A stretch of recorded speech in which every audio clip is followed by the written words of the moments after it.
How's that? Yeah. So thanks so much for joining us today. We really appreciate it, especially in what looks to be like a cold, dreary day in New Mexico when we're usually used to a lot of sun. And even if it's cold, Jeremy, thank you so much for joining us. Um, Jeremy and I did this about a year ago up in Santa Fe, so we're very familiar with the State Ethics Commission.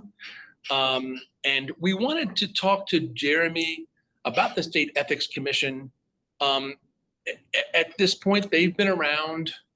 Really, they started at the first of 2020, so the staff has been around building up for 4 years, and taking on more and more responsibilities. And we are about to enter a really interesting year, 2024, where it's a huge election year. We have a lot of issues that are before us as a state. Our public officials and lawmakers have a lot of issues before them in the legislative session. I will say, too, that the reason that the Ethics Commission exists, I think we were the 45th state in the nation to actually create an ethics commission. And it was because I've been here 18 years. And I think we've had in that time 12 to 13 scandals involving public officials, elected officials, government workers, that kind of thing. So that's a little bit of a thumbnail or introduction into why we wanted to talk to you, Jeremy, as we move into what is going to be, I think, an extraordinary year. And I must say that hanging over all of this conversation is in the next month or so. I don't know if the trial is gonna happen, but there is a trial that's at least scheduled for a former state lawmaker who's been, alleged to, there are probably 20 counts, I think, but all sorts of corruption. I think there's money laundering, stuff like that. That's hanging over this conversation about ethics. So this is where we start off on the conversation. Can you talk a little bit about, just to introduce the crowd, especially the students who are getting extra credit here. For those of you who are watching this, our friend Gwyneth Dolan, who's at UNM, is awarding 10 credits of extra credit in her class. So you guys can learn about the Ethics Commission and how government works and whatnot. Can you say a little bit, just describe the State Ethics Commission, the categories of work you do, that kind of thing? Sure. Thanks, Trip. I appreciate the invitation. It's always great to be with In-Depth. I want to start with the categories. I'm going to start with the ideals. I'm going to start with what it is we're really doing. And everything that our commission and our staff do day to day is motivated by a couple of big ideas. The first idea is that the powers and resources that people have in government, that elected officials have, that everyday government employees have, is not theirs, it's yours. It belongs to the people. And so they can't use their powers, their discretionary authority to benefit themselves and their friends or their business partners or their family. There's a lot of different laws. There's a lot of different statutes that kind of make that idea concrete in law.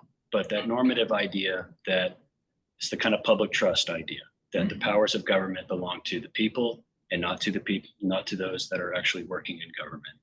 So that's the first idea. The second idea has to do with disclosure and the importance of disclosure. There are a lot of different regimes of legal disclosures that we have in American government. There's financial disclosures. The elected officials have to disclose their financial interests, their assets, their sources of income. There's campaign finance disclosures. People that are running for office have to disclose who gives them money to finance their political campaigns. And we have all of these regimes of disclosure really to ensure that public trust principle is being met. If you, the public, and the investigative journalists that are arm in arm with you every day, can look and see where where someone's getting their money, who's financing their campaign, it just makes it a lot less likely that that person is going to get themselves involved in a conflict of interest. It deters corruption, and it also deters the appearance of corruption. And so that's the other big idea, that disclosure is just totally central to American democracy. And it's also totally central to that public trust principle. And so public trust and disclosure, that's what we're about. Everything we do every day is motivated by one of those two ideas. And sort of when you talk about the public trust, is this idea of citizens or the people being able to oversee their government, right? To see how money is spent. That's the public trust we're talking about, right? That's right. I mean, it's critical to our democracy. It tutors how you're going to vote. It changes your views of who you ought to think should be elected. I think you've actually answered my first question, which is what is the value that the state ethics commission brings to New Mexicans, which is you're really fighting for public trust.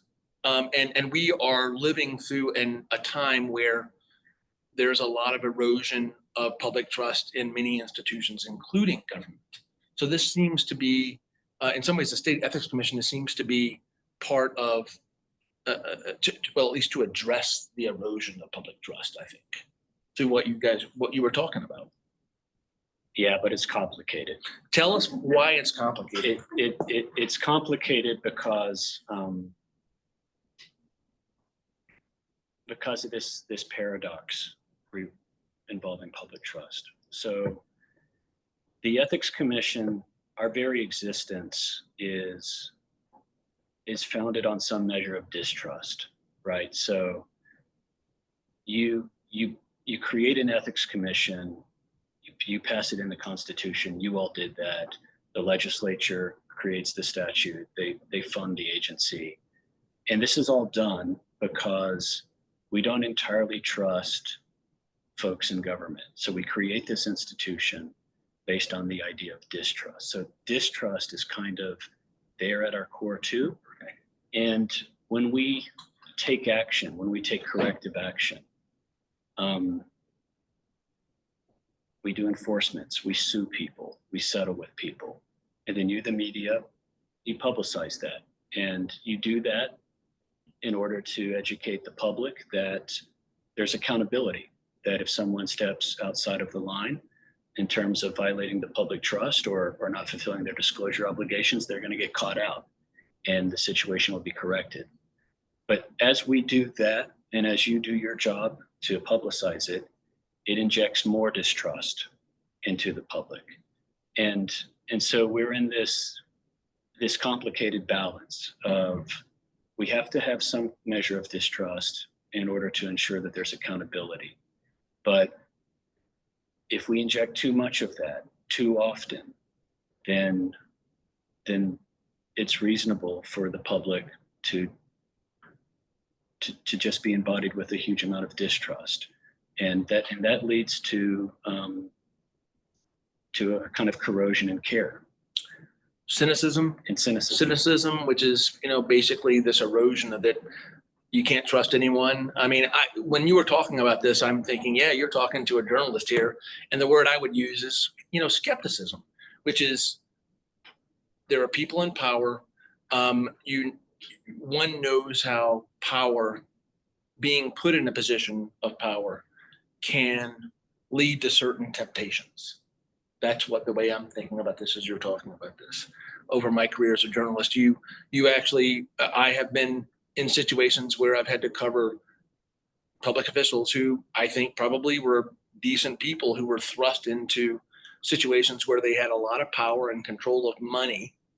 And it's easy to lose your way in that, in certain situations. To your point, as far as systemically and historically, I think when you read the history of how this country was founded, there was a lot of distrust, as you were talking about, of power. They were also trying to find a way to distribute power, right, from the monarchs to the people. And this is how that works, this kind of thing. Am I getting a little too philosophical and historical here? Or? You're getting deep, but we can bring it back. So sure, the separation of powers is a kind of early constitutional idea to try to deal with distrust across government. And many of the ethics commissions around the country, including the Ethics Commission in New Mexico, is in the Constitution and separate from the other branches of government. We're in the executive, but we are separate from the governor and separate from the courts and separate from the legislature. And so that same kind of separation of powers idea carries through. The people of New Mexico decided to put the Ethics Commission in the Constitution as another check. Can you talk to people maybe who don't know about how the Ethics Commission is structured and like it's not the governor who picks you. It's actually a commission. Sure. So the commission is first and foremost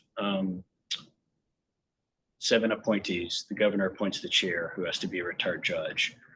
The leadership of the legislature appoint 4 commissioners, and the 4 legislatively appointed commissioners appoint 2 more.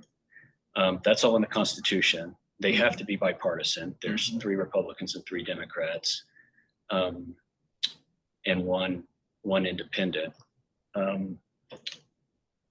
One of my good friends is Secretary Buttigieg, and when I told him about kind of how we're doing in New Mexico and how well the commission works together, he said that it's probably the last outpost of bipartisanship in America.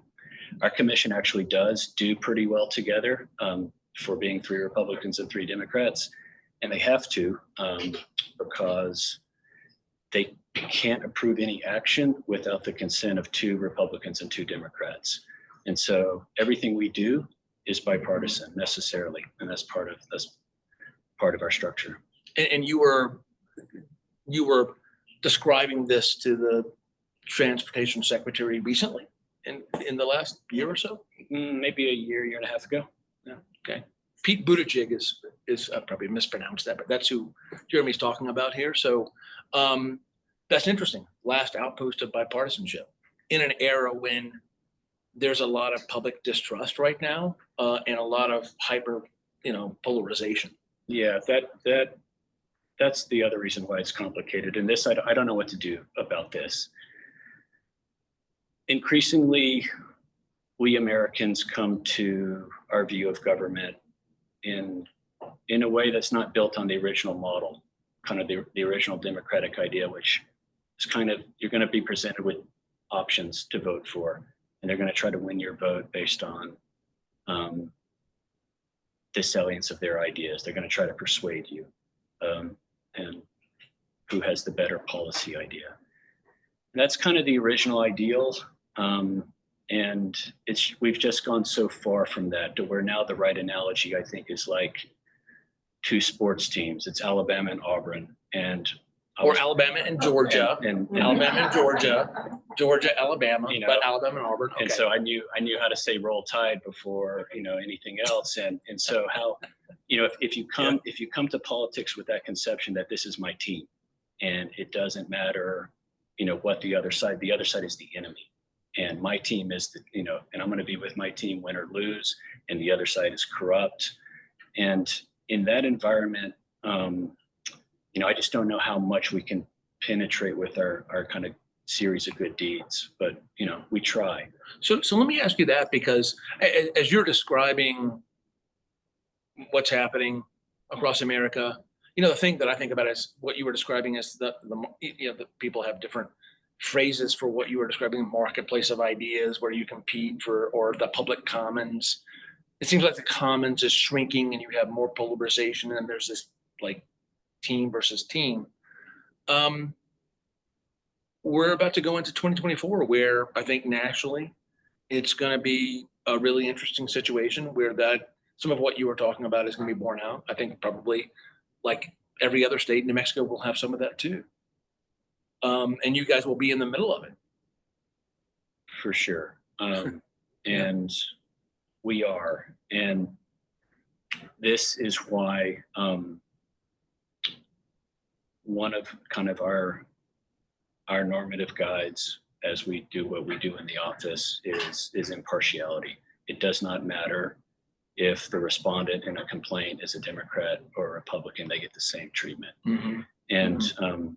And that's the only way that, we have to be suffused with that idea of impartiality. Mm-hmm. That's the only way that we kind of retain our legitimacy as an organization. The landscape shifting thing about the State Ethics Commission is we have this series of statutes that we enforce. Some of them are kind of conflicts of interest type statutes. Others are disclosure statutes, the campaign finance statutes. It used to be that for the government to vindicate any of these statutes, the Attorney General's office or a prosecutor would have to bring a court action. The public really didn't have a way to enforce the violations of these statutes that the public saw. And the landscape shifting thing about the State Ethics Commission is now any member of the public can file a complaint against someone in government or someone under the Campaign Reporting Act and have that complaint reviewed and investigated and adjudicated. That's what the State Ethics Commission does. Mm-hmm. And in 18 in the constitutional amendment and then 2019 with the legislation, I think the legislators were extremely nervous about that. And they were extremely nervous that what would happen is their political opponents would file ethics complaints against them and then go to the paper. And that's what happens. I think that's still the main kind of concern in the legislature about the Ethics Commission. And so the only way that we can address that is just by case after case being just as impartial as we can be.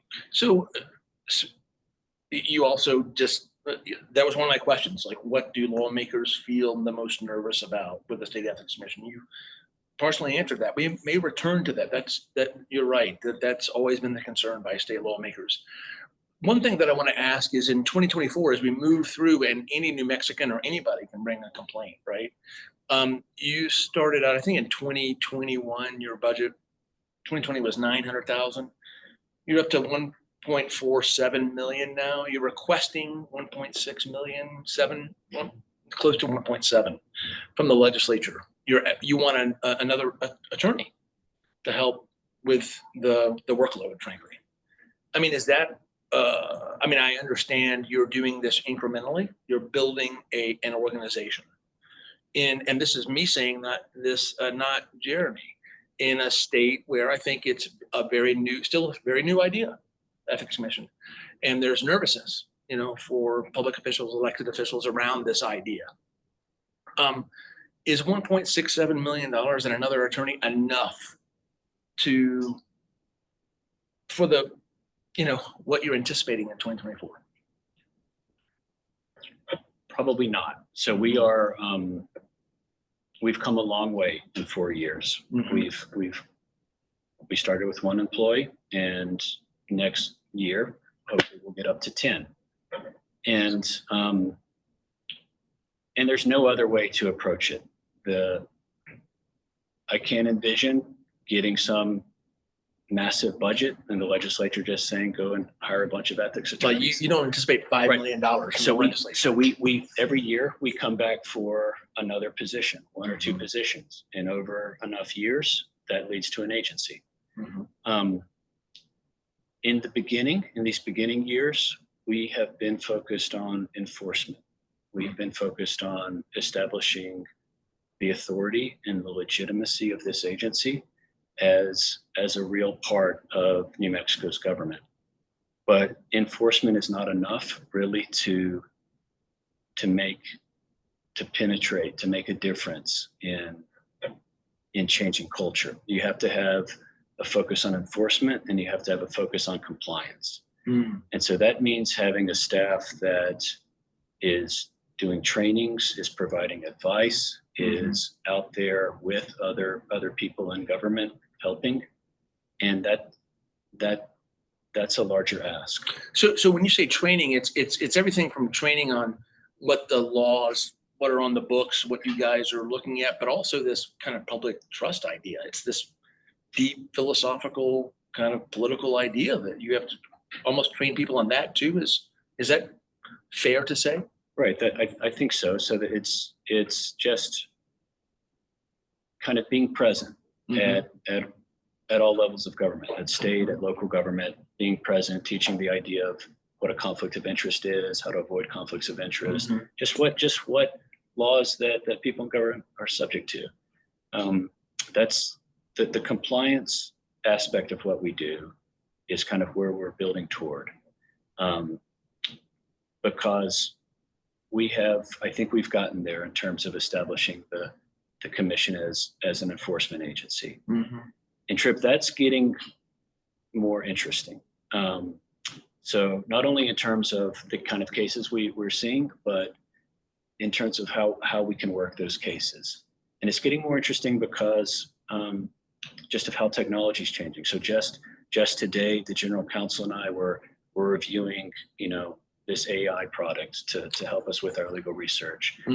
Our communications manager was working on teaching AI GPT how to review campaign finance filings.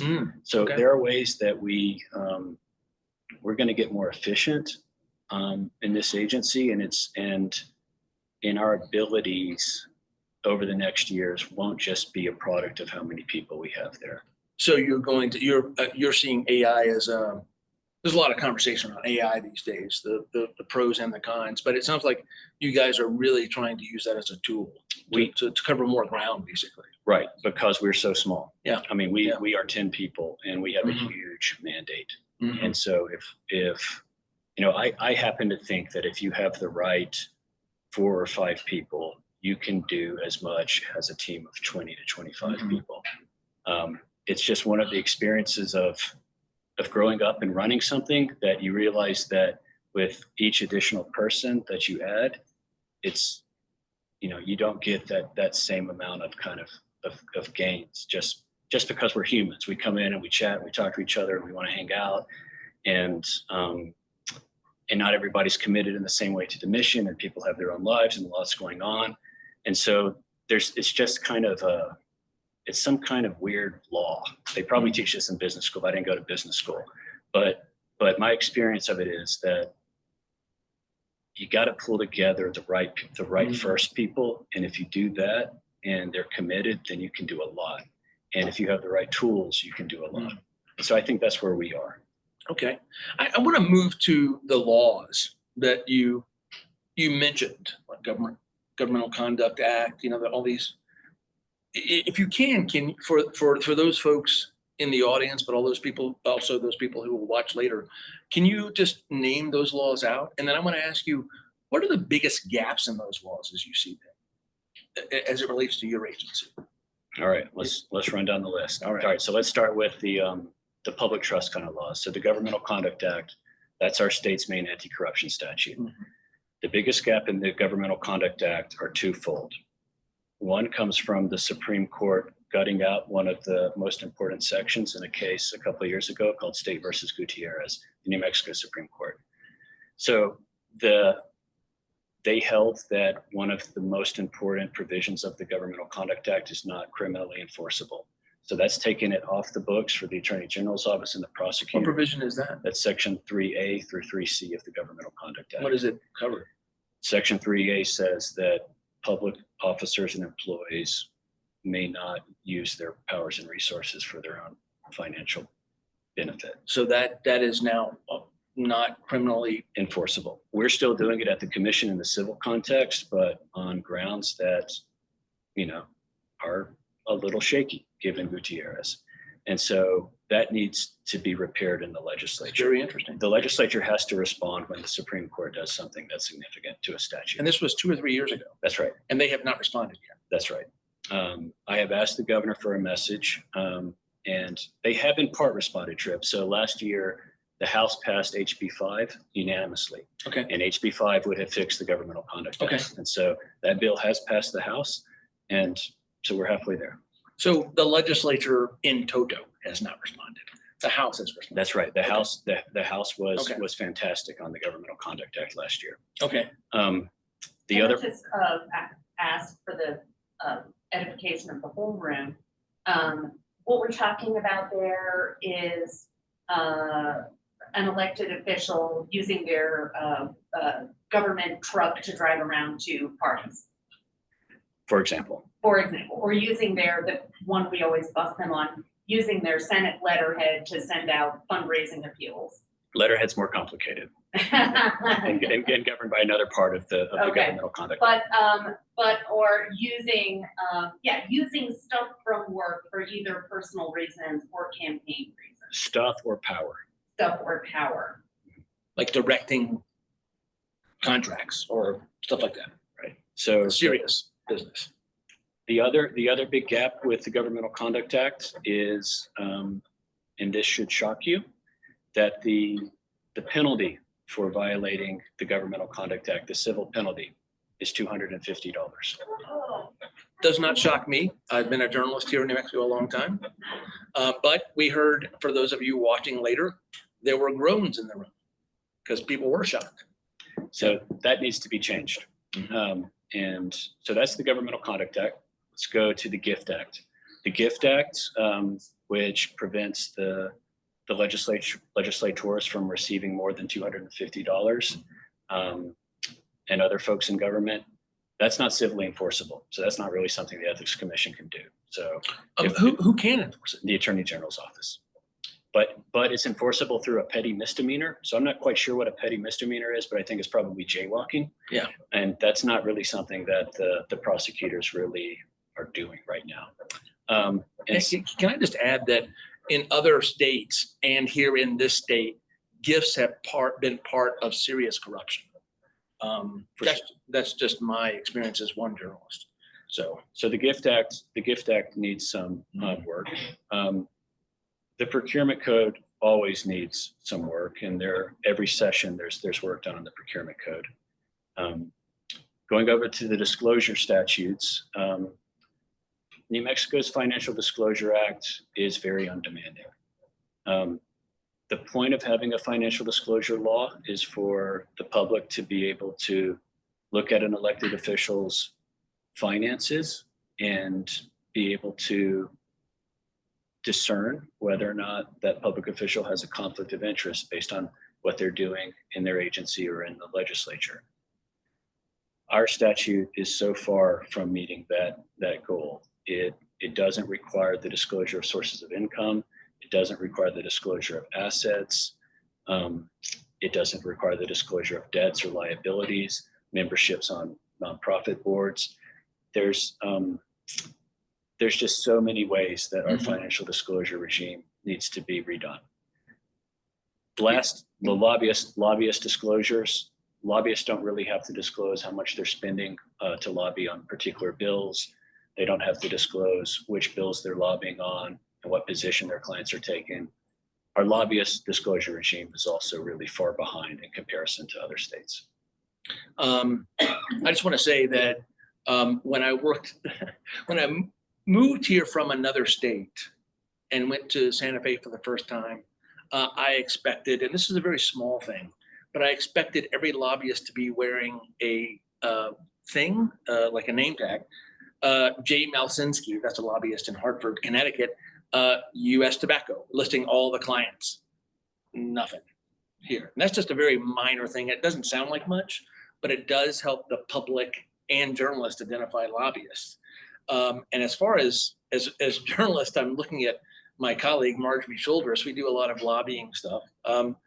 Employers don't have to disclose, private sector employers don't have to disclose how much they're paying their lobbyists. One can actually go through and do a lot of work to find public sector entities that are paying and the amounts of the contracts, but that takes a lot of work. And they don't have the itemized expenses either. So I just wanted to, let everybody know that, to your point. I think the larger point, and this is a big point about America. The main engine of social change in this country, it's not administrative agencies like the Ethics Commission, and it's not even the courts, it's not even the Supreme Court. It's really the legislatures. Legislation is the main engine of change in our country. And to really move the needle on anything, including government ethics, an administrative agency like the Ethics Commission, we cannot do it alone. It requires legislation. Something needs to be codified that gives you power to do something, basically. Is that what you're saying? First and foremost, laws need to be enacted to substantively require, better disclosure or clearer guidelines, more clearer guidelines that regulate conduct. And yeah, I mean, as a secondary consequence, if you do that to those statutes, the Ethics Commission can enforce them. But the most important thing is the direct, regulation that legislation is. Here's a question for you as both the executive director of the State Ethics Commission, but also as an attorney. Do you always read legislation for shall language? You're looking for shall versus may, which is discretionary. And the reason I ask those folks is because shall is a requirement. May is discretionary. That's right, Trip. We're looking for the shalls. I'm saying that for the students in the class here. I have no idea what you're talking about. Okay, so in legislation, if something is basically an entity shall do this, then they have to do it. If the legislation says they may do it, then it's up to the person in the office to decide whether they have to do it or not. Basically. Shall deliver a 10-page paper. Yes. May deliver a 10-page. There you go. Yeah. Sorry to get pedantic and in the weeds there, but that's something that folks in the State House look for. Shall versus may. For sure. Thank you for running down all the gaps in the laws. We're getting kind of close to the time we're going to open up for questions. So if you guys have questions, think about them, and we'll probably, open it up in about 5 minutes. Given your charge, which is covering executive branch employees, legislative employees, I think also employees in the constitutional offices, right? That's like, are we more than like 16, 17, 20,000 people? What is it now? Well, sorry to put you on the spot. I don't know what the population of the state workforce is, but it's several thousand. yeah, I think I remember looking at this a few years ago. The state of New Mexico, I think, has about 20,000 employees in the executive and legislative branches of government. But the Ethics Commission, we don't only respond to violations of these laws at the state level. We respond to them at the local level also. Okay.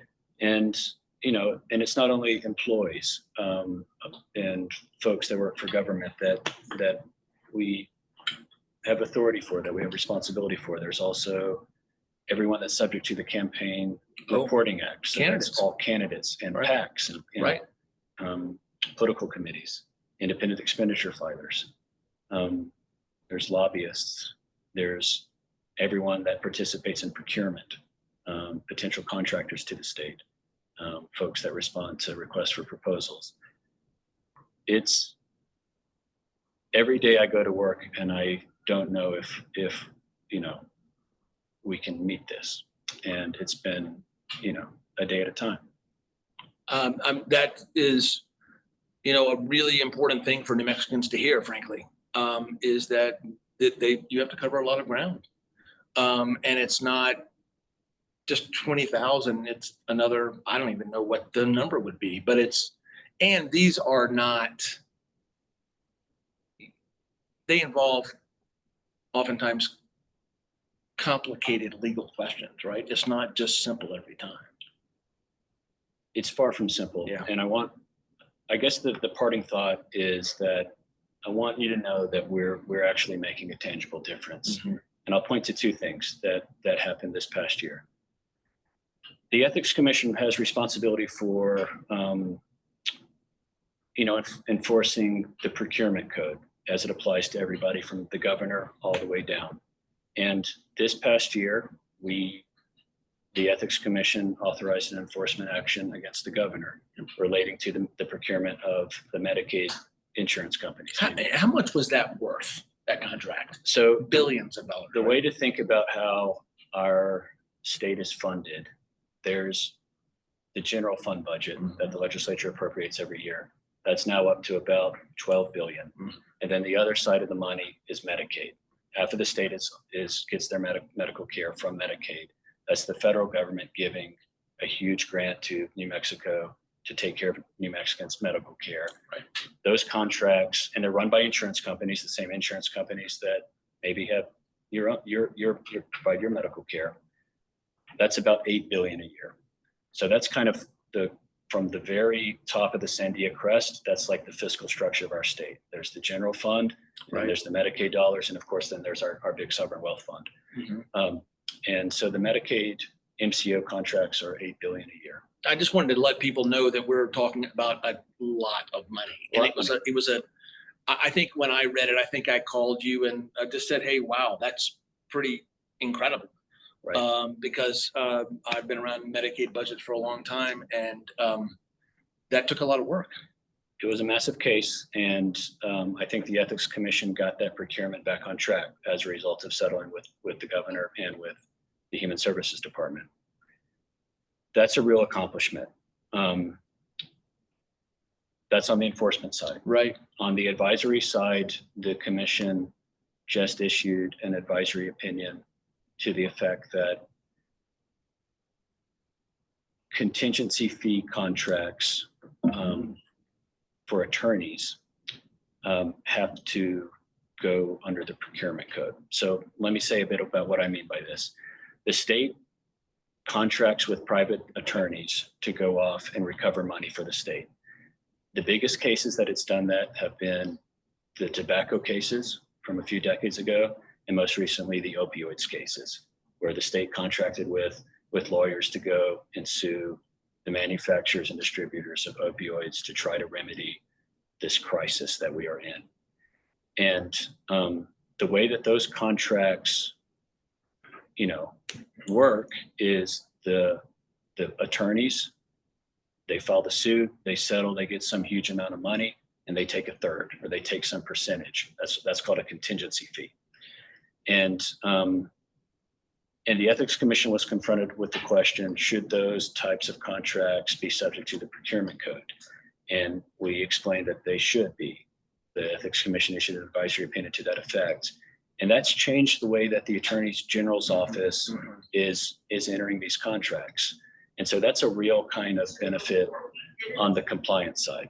And I think that, I don't know, I just remember reading stories that involved not the current AG, but the former AG. That made news. That really pushed, I'm sure people in the legal community knew all about this, but it did become something of public awareness of that was increased in the last 2-3 months. For sure. Okay. I think we're at a point now where, now we're at the question and answer period. If you would like to ask a question, anyone there? I have a question. We did our job, Jeremy. I'll be here with y'all as long as you like. I just wanted you went through a list of gaps in the Governmental Conduct Act, the Gift Act, the Procurement Code, the Financial Disclosure Act. What gaps are still there in the Ethics Commission's purview? I mean, are there within the structure of it, in what you're allowed to do, how you're allowed to do it? Are there any things that you feel slightly hamstrung by? I think the State Ethics Commission Act itself, the legislation that gives the structure to our agency, is pretty well thought through. And that's as a consequence of us being the late mover.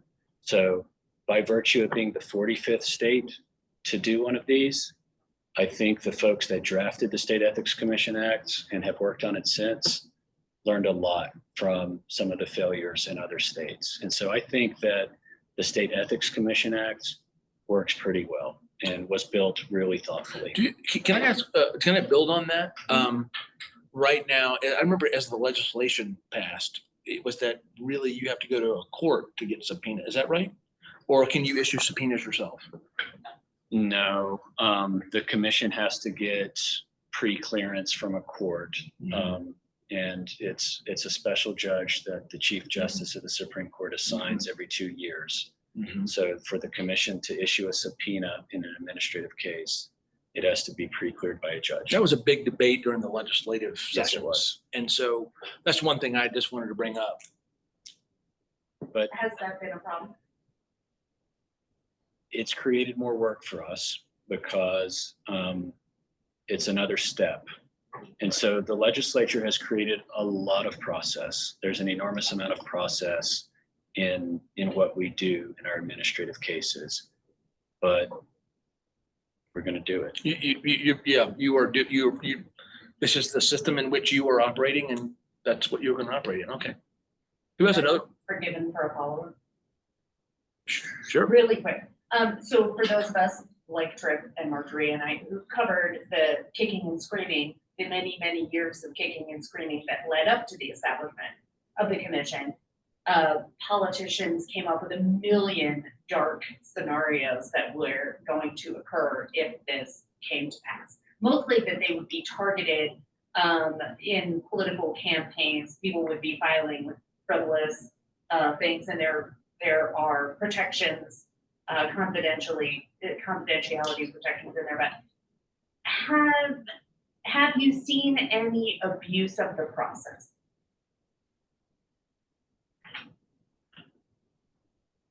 Well,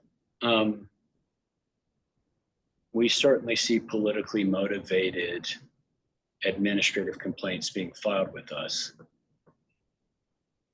I don't know if that's an abuse of the process. That's just part of, I think, how our system of checks and balances are built in a two-party system. So long as we're treating those cases consistently and impartially, dismissing the ones that are frivolous, investigating the ones that have something to them, I don't think the politically motivated complaints are necessarily an abuse. It's just part of how this oversight function is built in. Because if they're not, if the commission doesn't find anything to move forward with, then it's never made public, nobody knows, and the points they were hoping to score in terms of publicizing an accusation are not successful. Maybe there's definitely points that are scored in the opening when the complainant sends you the complaint they just filed with the Ethics Commission. And if it's ultimately dismissed because it's frivolous, it's really on the respondent to also inform you that, you know, their name has been cleared.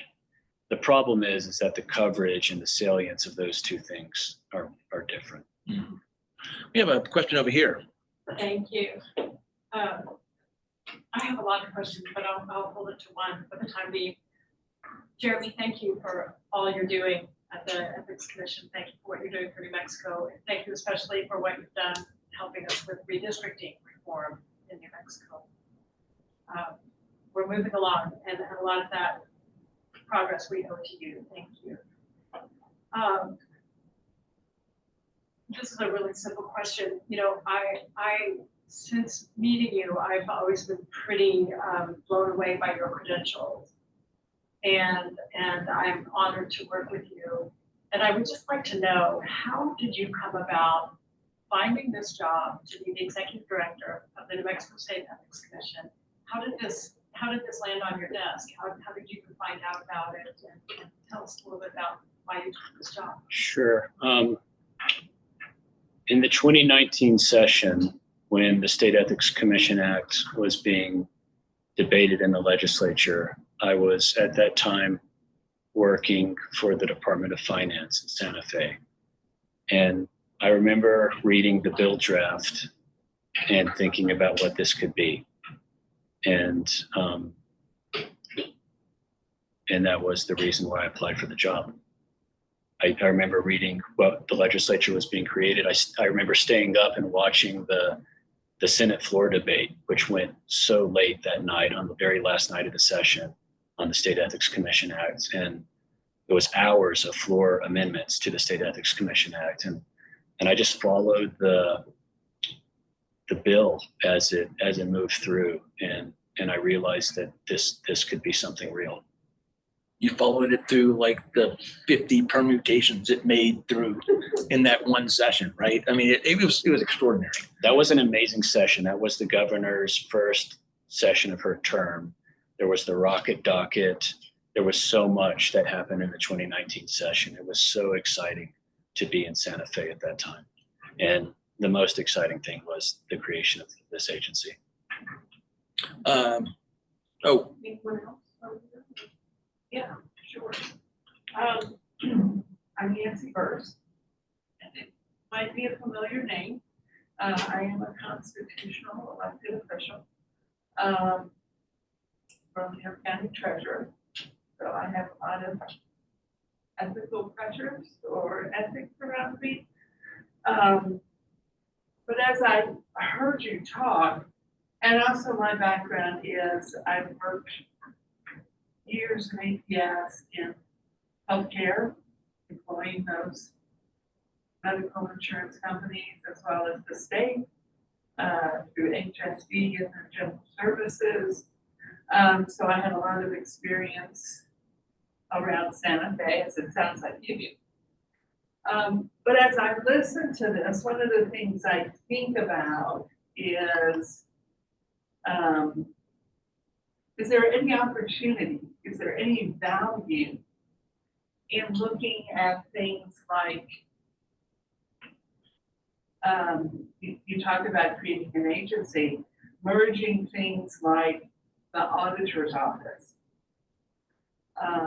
That has a pretty awesome responsibility as well. And your ethics commission, very different, but I'm just trying to think, there's a lot of pieces out there that do very typical things that you talk about.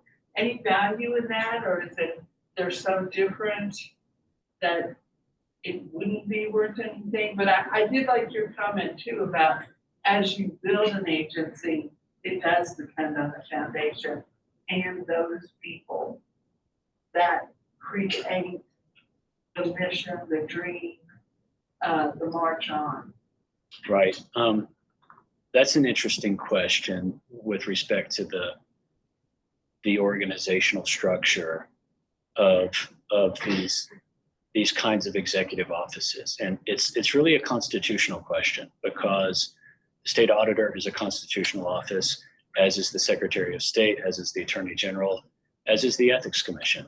And these different agencies at the state level, we work with these agencies every day to enforce the statutes that we have responsibility for. And I think that it's right to have an ethics commission that's independent and on its own, just for that reason, because the independence, the constitutional independence, is a real value. The fact that it can't be wiped off the books by the legislature or by the governor, that's a real achievement, and it's not one that a lot of other states have. So, for example, the New York State Ethics Commission is now kind of in a crisis with respect to an action that they took with the former Governor Cuomo, and this is the first thing that New Mexico got right in designing its ethics commission, is putting it in the Constitution as its own independent agency. Can I ask a question about New York? That's a case where actually it's not quite as independent as New Mexico's ethics commission. That's right. The governor has, or someone, I think it is the governor, had a lot more power over that agency, as well as, well, there's always funding stuff for the legislature. But as I remember, the governor in New York had a lot of control of that agency. Yeah, Is that correct? They've gone through a few iterations of different kinds of ethics agencies in New York over the last couple of years, but it's not in their state constitution, and they're involved in a legal challenge now about Cuomo's book, and and that's on appeal, and some of what could happen in that case could result in the New York Ethics Commission kind of being deprived of its power. in a way that should never happen in New Mexico because this agency's in the Constitution. The question? Yeah, I kind of want to ask you a little bit about Albuquerque. We're in Albuquerque, you're talking about state, everyone's always laser focused at the state level, but Albuquerque's the largest city in the state, and it has its home rule, so it has its own campaign finance laws, its own financial disclosure laws, its own lobbyist regulation act. And I've heard before, people have said to me that the laws on the books around disclosure are actually really good. Do you have any thoughts about that, or is there things that we could at the state level learn from the city of Albuquerque on the books, at least, for laws? For sure. So the State Ethics Commission, we're in Albuquerque. We're not in Santa Fe, and we're in Albuquerque for a lot of reasons. It's easier for us to do our jobs in Albuquerque. It's easier to build an organization in Albuquerque, and Albuquerque is just better than Santa Fe is all around. And the city of Albuquerque has done something tremendous with respect to financial disclosure in the past year. So Senator Tallman a few years ago sponsored a bill that's called the Disclosure Act. And that bill would have made the state of New Mexico really the best in the country in terms of a financial disclosure regime. It took the American Law Institute's model on disclosure in government and made a bill out of that. And it got nowhere in the legislature. But what happened was the city of Albuquerque picked it up and copied it into an ordinance and passed that ordinance. No kidding. Wow. And so the city of Albuquerque now has one of the best disclosure regimes for financial disclosure, I think, in the country. And so, yeah, Albuquerque is a leader in that and in other ways. And Ethan Watson, who's the clerk at City of Albuquerque, is someone who I speak with often. Just, our jobs are kind of similar. And yeah, the City of Albuquerque has a lot going for it. Do you foresee, do you predict, because with a legislature, it can take 7 to 10 to, with an ethics commission, I think it took 40 years to actually create something. Do you predict or project that there will be, repeated movements to adopt what Albuquerque adopted up there? We need powerful legislators who care about this, care about these issues. And without them, yeah, we'll be in the kind of this holding pattern for the next kind of big reforms for decades. Mm-hmm. And that there's change happening in the legislature. The composition of the House looks different now than it did a few years ago. And there's certain changes that are happening in the legislature that I think will ultimately lead to the emergence of those legislators who care deeply about these issues. Okay. I think we're waiting for them to come. We have another question here. Unless I would go too long. I think we started at like 5:05.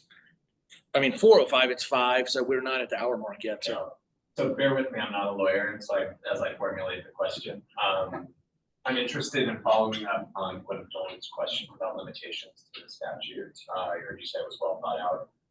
One of the advisory opinions I read was about the speech and debate clause. As I read it, and help me if I got it wrong. Oh, by the way, the other bastion of bipartisanship is legislators and powerful protecting themselves,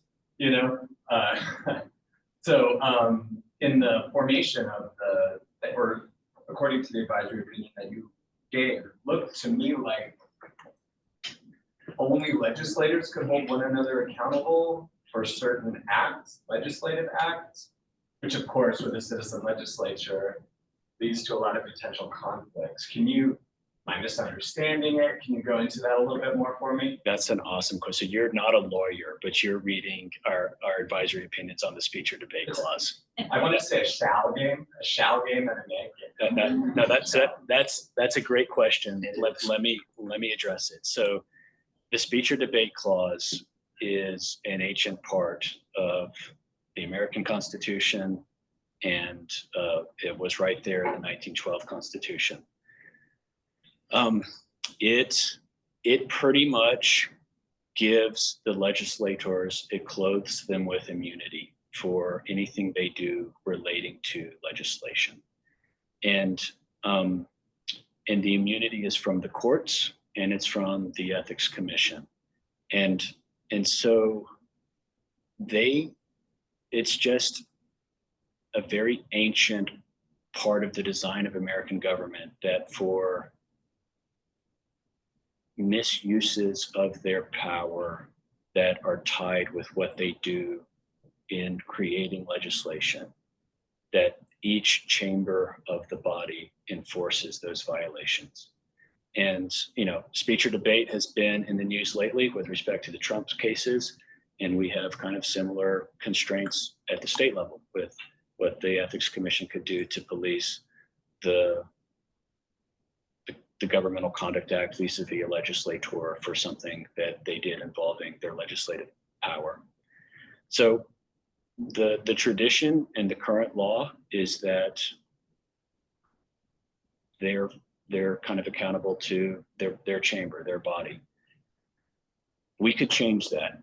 We could go and we could amend the Constitution, we the people of New Mexico, to amend the speech or debate clause and clarify that, for certain kinds of claims, that immunity no longer exists, and that the courts or the Ethics Commission, could be there to adjudicate certain kinds of claims involving legislative office.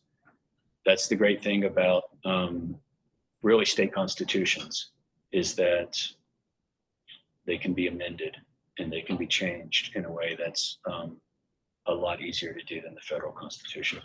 Can I run by a scenario and tell me if I'm reading it similarly? Because this speech and debate clause came up several years ago with a lawmaker who ultimately went to prison. Right now, but this is before the commission existed, that prosecution. Right now, you can accept a complaint involving a lawmaker. You can investigate that lawmaker. You can even recommend something, but you would have to recommend it, if it's a lawmaker, to the legislature and particularly to the chamber in which that lawmaker is serving. And then that chamber would decide how to penalize that lawmaker. Is that correct? It's more complicated than that. It's more complicated. So for violations of the Governmental Conduct Act that aren't totally tied to the use of legislative office, right. The Ethics Commission can impose the $250 fine, and then also recommend to the chamber that the person be subject to removal proceedings. If it involves the speech or debate clause, that in the law, that's a jurisdictional bar. So that means that there won't be an investigation. The case is just done. The commission doesn't have power to review those kinds of claims. But there's a lot of conduct that's corrupt conduct that could be adjacent to legislation, that for which the legislators don't receive immunity. So a bribe, accepting a bribe in exchange for legislation. The United States Supreme Court has held that under the federal speech or debate clause, that bribe is not, legislative conduct for which that legislator gets immunity. That person could be prosecuted for soliciting or accepting a bribe. So it's not as though the speech or debate clause doesn't completely, disempower the courts or administrative agencies with respect to corruption that's adjacent to the legislature. It does take certain things off the table, but not something as bad as that.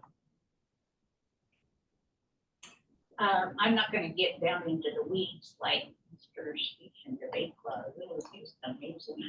I'm looking at this from a very basic level. And it's a two-part question. One leads into the other, I hope. How does the commission educate the public about what you do?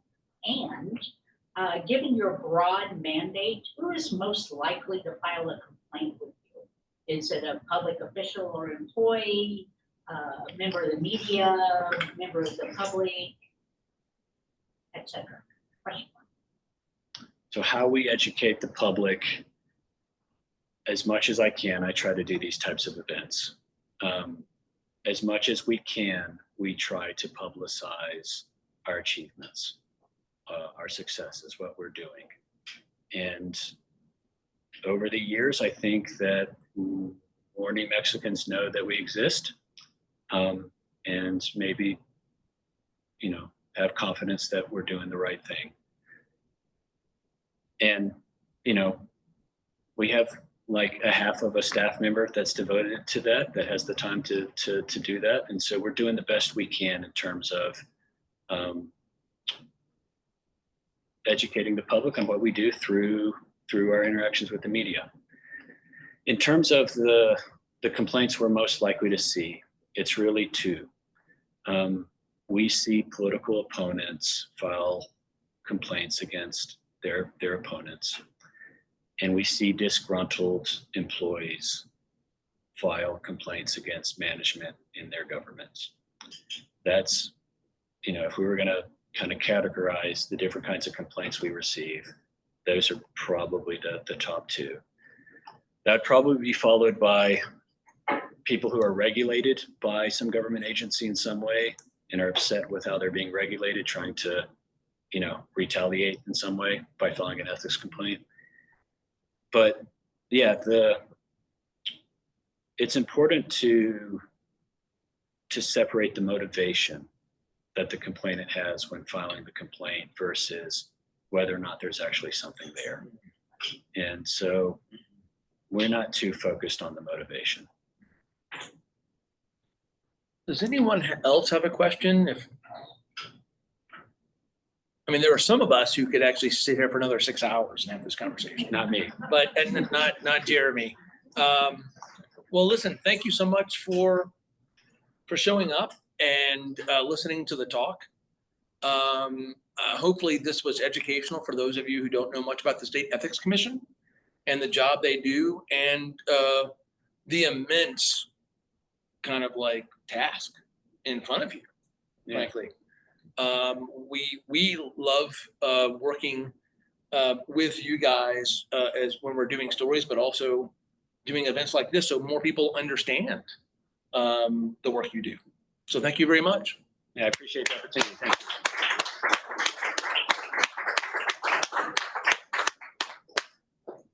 Feel free to get more coffee, grab water.